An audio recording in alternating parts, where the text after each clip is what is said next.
Okay, so this is my anaerobic and aerobic respirations video.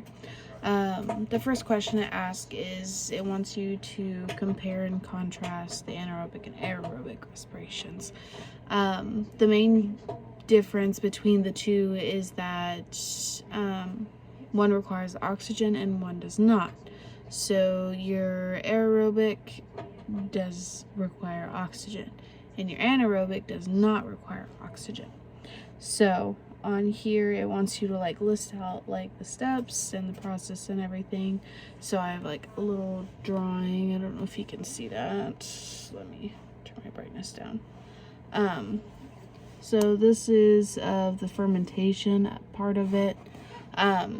You start out with your glucose which breaks down and it creates at least 2 ATP. From there it breaks down and goes into 2 pyruvates. From the pyruvates, there's an electron cycle, and they have to have an additional NAD plus added so the electrons can go through and continue to make ATP. At the last step of it, it's the 2 lactates, which can cause the cycle to continuously keep going through. There's also the alcohol fermentation for the anaerobic, which is similar to that of the lactate, and the alcohol one looks kind of like this. You start out with your glucose yet again, and then you go to your 2 pyruvate, and there it produces another 2 ATP. When you keep going down the list, you have to add in 2 acetaldehyde, if I pronounce that correctly, which then it kicks out 2 CO2. From there you drop down and it makes it into ethanol. Ethanol is really what makes it the alcohol part of it. There again, it is again like the lactic acid cycle. It throws in another NAD plus to help with that electron train. So once you add another one of those in, it goes back up and the electrons can continuously move in and out. So the NADH does not get stopped and backed up and it can't transport any more electrons. So this one is the aerobic respirations. It lists out the steps for you on that one. You start out yet again with the glucose, and from your glucose you move again to your pyruvate.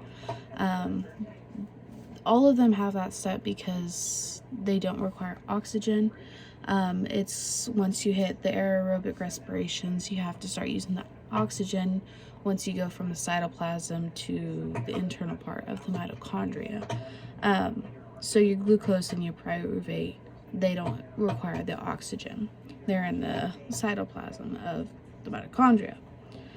So from your pyruvate, you go down into the Krebs cycle, but before it can reach the Krebs cycle, you have to add an extra enzyme. It's the acetyl CoA. It adds that into there to go into the Krebs cycle.